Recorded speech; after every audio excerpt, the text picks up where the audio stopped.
ताजमहल भी एएसआई के अधीन है। किसी दिन कोई शाहजहां का वंशज छोले खाते हुए दोने में और आज आए बीड़ी पीता हुआ और कहा ये तो मेरी है, तो पुलिस को उसका सम्मान करके थाने बंद करना पड़ा। ये बता दीजिए, जब 1526 में शाही जामा मस्जिद बनकर तैयार हो गई यहाँ पर, तो उस वक्त दौर क्या था? क्या वो सरकारी जमीन में हुआ करती थी? जो आज जैसा इसको संभल के शाही जामा मस्जिद को सरकारी जमीन घोषित कर दी, तो मैं ये कहना चाहता हूँ भारत उत्तर प्रदेश के अंदर और भी बहुत सारे मंदिर। एएसआई की बिना अनुमति के, किसी अदालत की बिना अनुमति के अपने आप मस्जिद कमेटी ने, इंतजामिया कमेटी ने कई ढांचागत बदलाव कर लिए अपनी मर्जी से। कहीं का फर्श हटा के, पत्थर हटा के बाद टाइल लगवा दिया, कहीं ग्रेनाइट लगवा दिया, कहीं मार्बल। 1920 से यह इमारत एएसआई के अधीन है और संरक्षित है, इस नाते यह एएसआई की संपत्ति है। इंतजामिया कमेटी का जिम्मा सिर्फ इतना है कि एएसआई के निर्देशों के अनुरूप मस्जिद की देखभाल का, रोजमर्रे का काम देखे।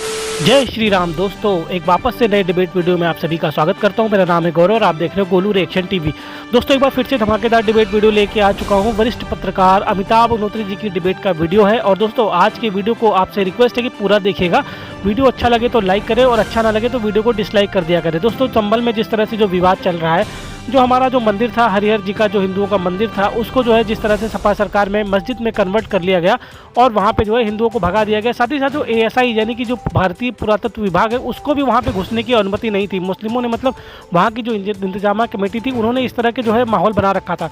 दोस्तों, अभी रमज़ान में ये लोग जो है उसको जो है रंगाई पुताई का काम करना चाह रहे थे। इस पर जो है कोर्ट ने जो है उनकी इस मांग को जो है खारिज कर दिया। इस पर जो है जो मुस्लिम का समाज है, मुस्लिम कमेटी वाले हैं, वो बहुत ज़्यादा नाराज़ हैं और आग बबूला है।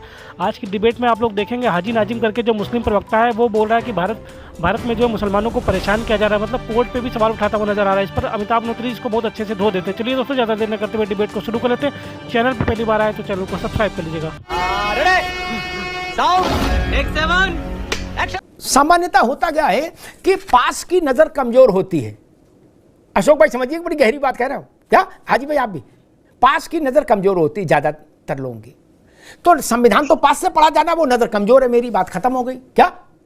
दूर की सही होती है, मस्जिद दूर से दिख रही है। तो हाजी भाई ने ठीक कहा कि हमारी दो नजरें हैं, एक संविधान पर रहती है और एक मस्जिद पर रहती है। लेकिन शायद मुश्किल ये है कि जो नजर कमजोर है वो आपने संविधान के हवाले कर दी और जो नजर परफेक्ट है वो मस्जिद के हवाले कर दी। नाजिम भाई, ठीक बात है ना? नहीं अमिताभ जी, देखिए, मैंने दोनों ही नजर से बिल्कुल इक्वल देखता हूँ। मैं अपने मुल्क के संविधान को भी देखता हूँ और मैं अपने मजहब इस्लाम को भी देखता हूँ और मेरे मजहब इस्लाम के अंदर जो इबादत गाह है उसको भी देखता हूँ। तो देखिए, मैं बराबर देखता हूँ इक्वल। और रही बात यह कि जिस तरीके की बात यहाँ पर करी जा रही है, तो एएसआई को एक फैसला लेना चाहिए था, मुस्लिमों को अपने फेवर में लेना चाहिए था, कहना चाहिए था कि हाँ जी, हम लोग रंगाई पुताई में कर दें। लेकिन उन्होंने कहा पहले कि अंदर का बहुत कुछ बदल दिया गया। ये इतनी बात सुन के हम लोगों को ऐसा एहसास हुआ कि एएसआई ने हम लोगों पर इल्जाम लगा दिया। और सारी चीज तो आपके हाथ में। पूरे मुकम्मल इल्जाम लगाए, आपको ऐसा लगा नहीं? पूरे मुकम्मल इल्जाम लगाए हैं, ठोस इल्जाम लगाए, लगने की बात ही नहीं, परफेक्ट इल्जाम लगाए, पूरे इल्जाम लगाए भैया। उसमें फोटो भी दी है उन्होंने, कहा कि हमारी इजाजत के बिना कानून का उल्लंघन करके कुछ लोगों ने मस्जिद के अंदर की यथास्थिति को बदलने की कोशिश की और स्ट्रक्चरल चेंज हुए। उसका हिंदी अनुवाद हुआ ढांचागत बुनियादी परिवर्तन किए गए। बुनियादी परिवर्तन ऐसा नहीं होता अमिताभ जी, ऐसा नहीं होता। कैसे होता? ऐसा नहीं होता। जिस तरीके की रिपोर्ट लगाई जा रही है, जिस तरीके की बात कही गई है, तो आप आईएसआई के दफ्तर कूच करोगे? आप एएसआई के दफ्तर कूच करोगे? सुनिए, नहीं, मैं भारत के अपने सर्वोच्च न्यायालय है, सुप्रीम कोर्ट में, तो उधर की तरफ ही पूछ रहा हूँ। मेरे लिए भारत के सर्वोच्च न्यायालय सर्वोपरि है।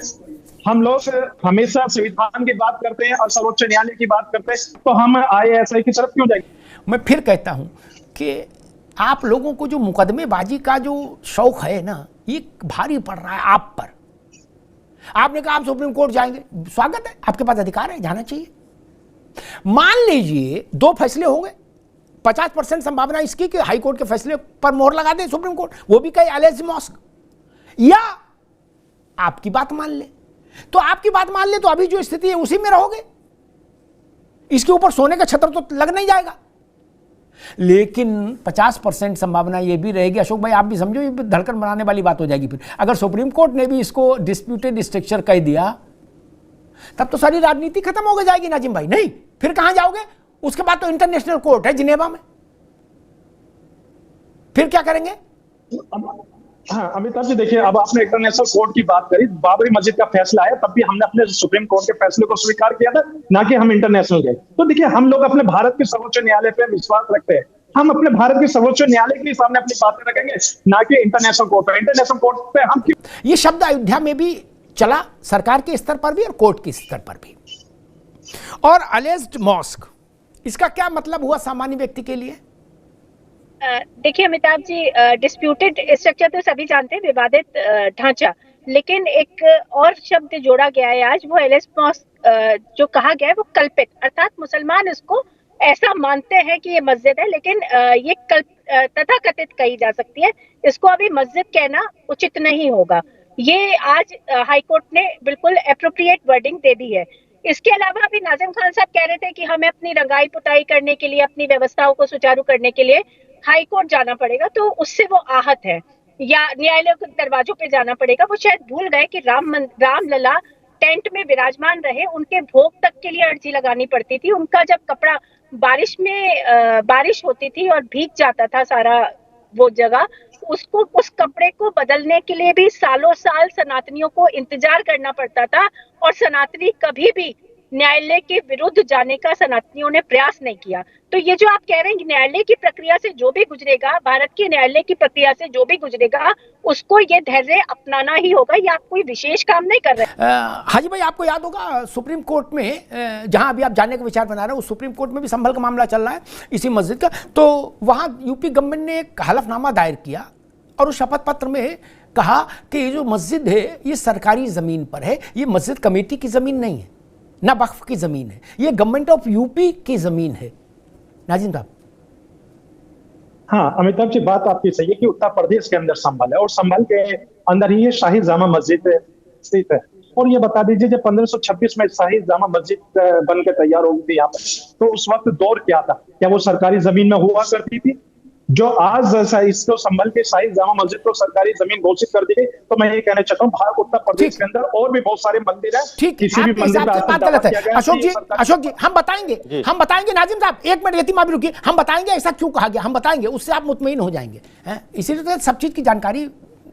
अशोक भाई, सुप्रीम कोर्ट में उत्तर प्रदेश सरकार ने हलफनामा के साथ कहा, एफिडेविट के साथ, ये नहीं कि एक्स पर कुछ ट्वीट कर दिया फिर डिलीट कर दिया। एफिडेविट का मतलब एफिडेविट, गलत निकला तो टांग देगा सुप्रीम कोर्ट। वहां उन्होंने कहा कि ये जमीन सरकार की है, इसका भू स्वामित्व तो सरकार में निहित है। अशोक जी, फिर ये मस्जिद कमेटी ये कैसे कह सकती है कि चौधरी हम हैं?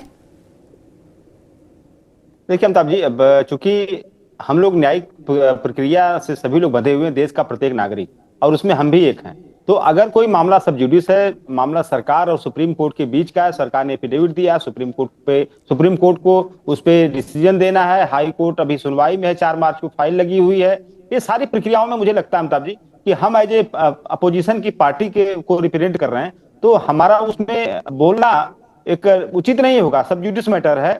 हमने जो बोला यही बोला कि सरकार जानबूझ के कुछ ऐसे क्रिएशंस कर रही है, कुछ ऐसी कथा लिख रही है कि जनता का ध्यान घुमा फिरा के दूसरी तरफ डाइवर्ट किया जाए। और अभी हमारी यहाँ पे चेतनानंद जी बैठी हैं, इन्होंने भी बहुत सारी बातें कही कि सरकार इनकी थी। सरकार किसी की नहीं होती है, जहां तक मुझे जानकारी है। सरकार तो जनता की होती है, जनता जिसके हाथ में सौंपती है उसकी सरकार होती है। तो सरकार किसी की होती नहीं है, सरकार जनता की होती है। और दूसरी बात अशोक जी, मुजफ्फरनगर जरा याद कीजिए, आप लोगों ने मुजफ्फरनगर में क्या किया, जरा ठीक है अशोक जी, अभी रुकना होगा। एक लोगों में आश्चर्य हुआ, नाजिम भाई में भी वो आश्चर्य है, वो भी चौंक रहे हैं। तो ये जानकारी होनी चाहिए कि आखिर ऐसा क्यों कहा। ऐसा नहीं कि सारा बुद्धि विवेक हमारे पास है, अधिकारियों के पास नहीं, जो सुप्रीम कोर्ट में हलफनामा दे रहे हैं। हलफनामा के देने का मतलब होता है सुप्रीम कोर्ट पे अपनी गर्दन देना, फिर बच के नहीं भाग सकते हाजी नाजिम, है ना। हलफनामा देने के बाद वो टीवी की डिबेट थोड़ी ना कि चाहे जो बोल के लारी लपा दे के निकल जाओ। वो इसलिए क्योंकि एएसआई के संरक्षण में जो भी इमारत दी जाती है, क्या उस इमारत पर स्वामित्व तो एएसआई का होता है। और एएसआई का स्वामित्व का मतलब भारत की सरकार का स्वामित्व, राज्य की सरकार का स्वामित्व। निजी स्वामित्वों से वो इमारत परे हो जाती है। अब हम मेरे ख्याल से हमेशा के लिए आप समझ जाएंगे। क्या आप भी अपने स्तर पर अच्छा प्रश्न लाए थे कि औरंगजेब के समय में, बाबर के समय में योगी की सरकार कहां से आ गई? ठीक लाए थे। नहीं, 1920 में ही एएसआई को दी गई इमारत, तब से इसकी जमीन एएसआई की हुई और सरकार की हुई। बोलो सियावर रामचंद्र की जय। 5वां अध्याय समाप्त हुआ, पंजीरी लो घर जाओ। क्या ये चैप्टर तो क्लोज हुआ? अशोक भाई भी मन में मान रहे होंगे कि हाँ ये बड़ी जानकारी थी, होनी चाहिए थी सबको। अभी तो एएसआई संरक्षित तमाम इमारतों को लेकर विवाद है। ताजमहल भी एएसआई के अधीन है। किसी दिन कोई शाहजहां का वंशज छोले खाते हुए दोने में और आ जाए बीड़ी पीता हुआ और कहे जी ये तो मेरी है, हैं? तो पुलिस को उसका सम्मान करके थाने बंद करना पड़ेगा, वो भी सरकार का है। इसलिए संभल की मस्जिद को लेकर यह भ्रम दूर कर लीजिए।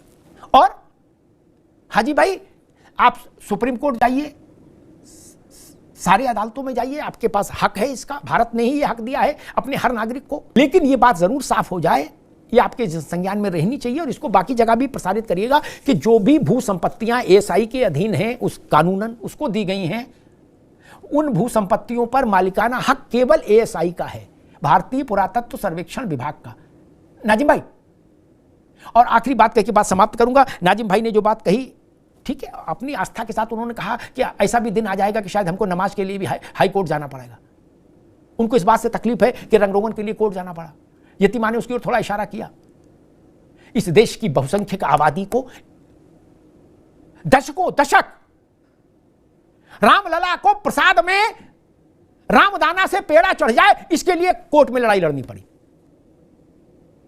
पंखा बदलवाने के लिए लड़ाई लड़नी पड़ी। स्टूल की एक टांग टूट गई, उसको बदलवाने के लिए लड़ाई लड़नी पड़ी। भाई साहब कहां हैं आप? तंबू की रस्सी बदलवाने के लिए कोर्ट की मंजूरी लेनी पड़ी, तंबू की रस्सी बदलवाने के लिए। तब आपने कभी ये कहा था कि नहीं ये गलत हो रहा है, ऐसा नहीं होना चाहिए, बहुसंख्यक आबादी की आस्था का प्रश्न है? नहीं कहा ना। मजा आया। खत्म, bye bye, tata, good bye, गया।